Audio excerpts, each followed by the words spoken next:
So Kenny, we've heard so much this offseason, and we heard it last offseason as well.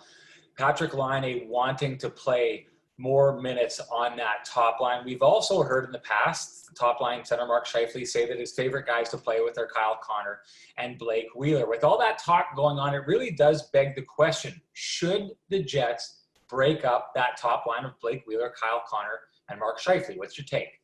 The easy answer is it's complicated, Sean. I think what we can come down to and agree on is the Jets can try another combination or two. I think what Paul Maurice knows is that he has a consistent line with Kyle Connor, Mark Scheifele, and Blake Wheeler.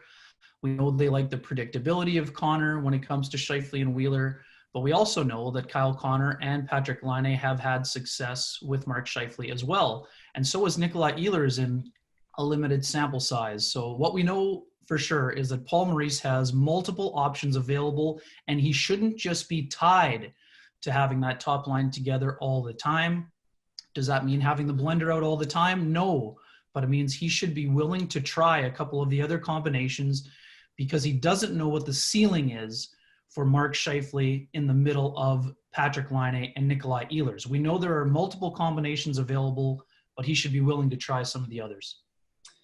Patrik Laine's agents have made it clear they think that a solution lies elsewhere. They think it would be best for everyone involved if Patrik Laine were to move on. But I think personally, and you probably think somewhat the same, that Paul Stastny's arrival is an attempt by the Jets to at least create a scenario where they can keep Patrik Laine on board. So let's say he comes in and is able to recreate the success that he had with Patrik Laine and Nick Ehlers.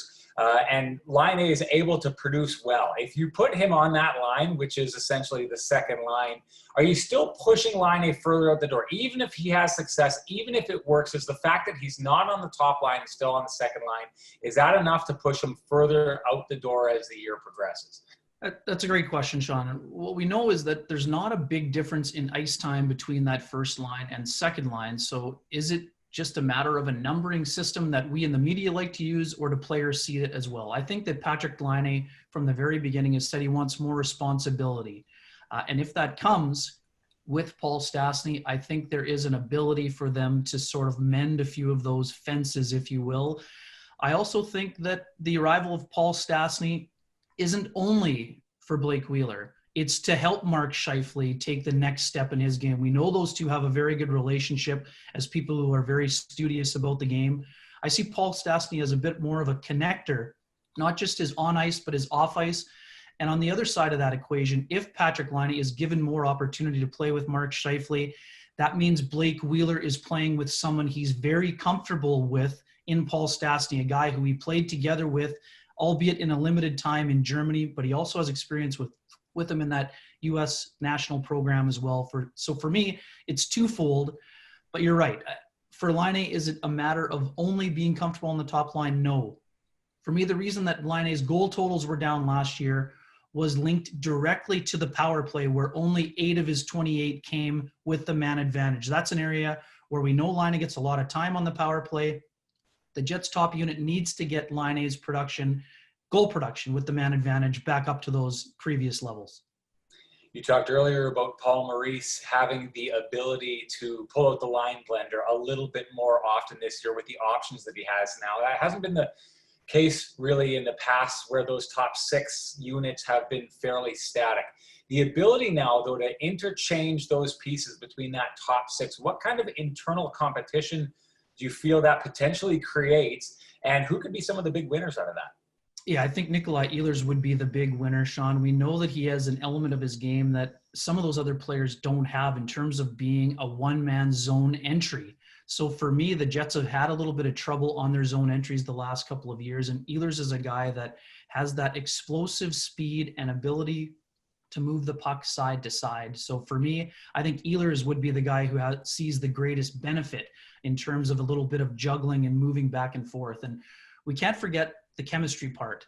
We know that also plays a role. That's something that is not as quantifiable as some of the underlying numbers may tell us, but it has to fit. You and I may think it will work with Ehlers, Laine, and Scheifele, but that doesn't mean that it will work for sure. So for me, that's something all people have to consider. It's not just about the raw production or the underlying numbers. It's that blend of both. But I really think that Nikolai Ehlers has the ability to be the big winner here. We know he had a very productive year last year. He was trending for his first 30-goal season.